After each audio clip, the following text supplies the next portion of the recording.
Hey guys, welcome back to BMW Blog and welcome to Berlin, Germany. The reason why I'm here today is because I'm kind of have a chance to drive a very special car, and that is the BMW iX M60. It's a BMW car, electric of course, and it is tuned by the M division. So because of that, I'm here with Timo Resch, who is in charge of the customer brand at BMW M. We're going to be talking about this car specifically, but also about the 50-year of M and some other surprises there. So Timo, thanks for having me. Good to see you. Let's dive right in. Tell me about the iX M60 and the connection between electromobility and the M brand. I think the iX M60 is a very, very special car, not just for the BMW group overall, but also for the BMW M brand. Because it's the first time in an SAV that we have a fully electric car as an M performance car for us. And obviously it's the second one after the i4 M50 that we launched last year. So for us, it's a clear signal also for all our customers and fans that, of course, we will be moving into the direction of electrification as well. And these are, I think, very good proof points on this path into the future. At the same time, not giving up what BMW M stands for, driving dynamics and emotion and thrill. Okay, so without diving too much into the specs, we can talk about that in my video review. Tell me what's really special about the car. So if I'm an iX customer, why would I want to go for an M60, for example? I think at the end, that's a combination of a lot of things. At the end, it's the package, because M, I think, is very well known for really combining things in the right way. It's not just the pure horsepower or torque. This is enormous on this car, and you're going to talk about that later. But I think it's the combination of making this a package that really is enjoyable to drive. You can have this car as an everyday driver, but at the same time, just teasing the 619 horsepower, you can obviously have insane acceleration and a lot of fun driving this car. And I think this ideal package of not overwhelming you with all the power, but having exact the right ingredients of suspension setup in terms of the comfort and feature, and obviously the horsepower and the tweaks to the electric motors. I think this combination is unique, and that's what makes M very special, and our engineering team is very proud of that. Gotcha. So the i4 M50 and now the iX M60 set the stage for electrification plans at M. But there was something else in the news recently that you're also working on an M performance version of the 7 Series, for example, like the i7. Anything you can tease on that, maybe? Yeah, for sure. So we proudly showed the 7 Series and the i7 just a couple of days ago, and we already gave a hint that there will be a top-of-the-line version, the i770, be launched next year. So it's a clear indication that not just the two cars, the i4 and the iX, but also the i7 will get an M treatment, so to say. And I think this combination really shows that the road towards electrification, also for M products, is clearly defined. Right. So it wouldn't be an M customer without being a true petrol head also, right? So the M brand, it's not only now about electric cars, but also about, pure V8 and great sounding cars. So being the 50th year of M this year, tell me what you have in store for the M fans. And I think the year 2022 is so special because it's just a couple of days from now that we are talking here that we will have the official birthday of BMW M. And so the 50th anniversary is about looking into the past, obviously celebrating the history, founded in motorsports, racing DNA, and I think this is what made the brand strong. And obviously, until now, a lot of very exciting engines and performance cars. But obviously, this is where we came from. And this year, we also want to look into the future, because it's not just the past, it's about the present and the future. And I think the year 2022 has lots of new cars coming. So we're talking here about the iX M60, which is coming to the market this summer. But we have a couple more things. Just a couple of days down the road at the Villa d'Este, we will be showing the M4 CSL, strictly limited to 1,000 units worldwide, which I think will be an extremely cool car for everyone that really is fascinated by all of this energy of a pure internal combustion engine. And there will be a couple more things also this year down the road. Just teasing, the new M2 will be shown the first time to the public. And next to that, and that is something that I think your viewers and listeners also might be interested, like the M3 Touring. Obviously, the M3 Touring is a worldwide product launch, but we know that for specific reasons, it won't come to the US. But still, I think it's worthwhile mentioning because the M3 Touring will be the first ever touring on an M3 product in history of BMW. And then towards the end of the year, we have one more thing. It's like the Apple thing, one more thing. Yeah, there's one more thing. And it's going to be the first time that BMW will show the serial production version of a high-performance, pure M product. And that will be the BMW XM, which we showed as a concept vehicle. And it will be shown the first time as a serial production car with a launch early next year. So we just track back a little bit to the M3 Touring. Tell me, what was the idea behind the project, right? I mean, there was a concept back in the day, but what kind of made M's now look back and say, I think now it's the right time to do this M3 Touring? And I think this is what's so fascinating about this M community. I think this thought has been in our stomach and in our brains and our heart quite a long time. But it was always not the right point in time when you thought about the history. When was a car launched? Was it the right point in time to really estimate about what the volume potential could be of such a car? And I think this time we again saw that the community of the engineers, of the project managers with an M, they just decided, let's try to build something. Let's try to build a prototype to convince the board of the BMW M team that this is now time to do it. And obviously having no official predecessor, just a couple of ideas and prototypes, it was, I think, a bold decision of the team to do it. But this boldness was, I think, well recognized by the board of BMW M deciding, let's do it. It's the time for a BMW M3 Touring. It's the first M3 Touring ever in the history. And we are all looking forward to it. Okay, sounds good. What was the customer reactions to the new M3 and M4? Initially, when it launched, it was a little bit controversial because of the design. But, you know, a few months have passed since, maybe even like a year of sales. Any insight into that? I think for BMW it was always important to be also bold in terms of the design languages, because we have got used to the existing design, and our design team around Adrian and Domagoj, I think they are bold, they are courageous, and I think that's what you need these days. And so also for the BMW M brand, they decided to be a little bit more bold and show more visual differentiation between the pure M products and the rest of the lineup. And I think at the beginning, like with all, let's say, new designs, it might be controversial. Some people might not be used to it.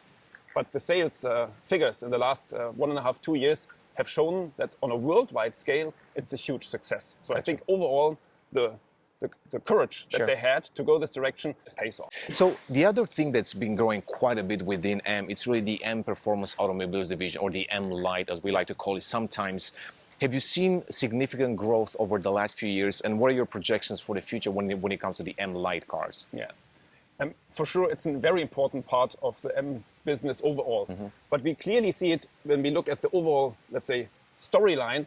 We always start at the Motorsport. That's kind of our pinnacle. And then we see that our high performance models that are really as close to a racetrack use as they can be. They are specified in a way that they can actually be used on a racetrack. And then we have the M Performance vehicles, which take a lot of these technology aspects, but combine it in a package that is even better for daily driving. So we have seen the strongest growth in the past couple of years based on the M Performance vehicles, because it's just a broader audience that you can attract. And so it's making up quite a significant part of our overall business.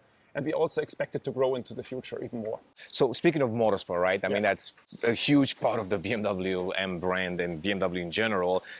What's next as far as racing? I know you've teased some of the LMDh prototypes, but can you tell me what's going to happen next year? I think we are very proud on stepping back into the works racing, so an OEM racing project, with this being focused to the US, but obviously the world is watching. And we are very proud to enter the IMSA GTP race circuit next year with our LMDh car. And a couple of days down the road, we will be also showing what the design is going to look like. Until now, we have shown some sketches. And so in the next couple of weeks, we will also show what the shape of the car looks like. And it's very cool because our design team in the United States was very closely involved in that. And I think it's immediately recognizable as a BMW M product. And this car will obviously be the car that shows hybridification. So it will be a hybrid drivetrain, an internal combustion engine, together with a hybrid element. And I think this electrification of motorsports shows also the direction motorsport is heading this direction, as will the street cars will. Gotcha. And I think one of the initiatives that I've noticed recently and has been quite catchy with people, it's really the retro BMW badge. And that's something that, from what I understand, is going to be on some of the cars produced this year, some of the M cars. Tell me maybe a little bit about the story behind that. I mean, you don't usually see BMW changing the M logo. Rachel, you're completely right. And that tells you how special the BMW M brand is to us at BMW overall, but I think also to our fans. So with this very hallmark kind of color scheme, we said 50 years of BMW M is not something that we only want to celebrate internally at a couple of events. We want everyone out there of the entire BMW fan base be able to be part of the celebration. And for that reason, the idea came up to have this change in our logo. It's not the change of the logo, but the roundel, with the M colors being present on all in the markets that decided to go for it, to have it part also of the M Sport package. So every M Sport package car can be equipped with that. And I think that is showing that this is a car out of the anniversary year of BMW M, and it will go away next year again. So it's going to be very special for the 50th anniversary. Gotcha. So speaking of markets and all of that, do you usually give the freedom to markets to come up with their own special editions M cars, for example? So being a celebratory year, do you anticipate or do you expect certain markets to kind of have their own special edition M3 and M4? And we've seen that in the past, and those products seems to be really catchy with M customers too. So we very clearly listen to what the markets, our importers, our sales companies tell us, and what our customers and dealers tell us. And based on this feedback, we, from time to time, based on these initiatives, come up with special editions. And this is also going to take place this year. In various markets around the world, also in the United States, we will have dedicated market-specific special editions that are also celebrating the 50 years of BMW M. And so there will be something to look out for in the next couple of weeks and months. To end on a note about the future and all of that, and we spoke about the M electrification, there's this concern out there that a lot of us journalists and maybe the fans too are wondering, what's the future going to look like when you talk about an M performance electric car? How will you differentiate yourself from others, basically? I think that's a very good question, because I think at the end that will define about also the future success of BMW M. And as I mentioned before, also for the iX M60, BMW is well known for making a real well-rounded package. It's not just the sheer power, it's not just a very, very stiff suspension, but it's something that really intrigues you, makes you faster if you want to be faster, and is a very nimble and a very agile kind of overall setup. And I think this combination will also be important in looking into the future. Because to put a big electric motor into a regular standard car is kind of easy. You can even see very impressive acceleration figures. But what does the car feel like when you accelerate in maybe below 4 seconds from 0 to 60?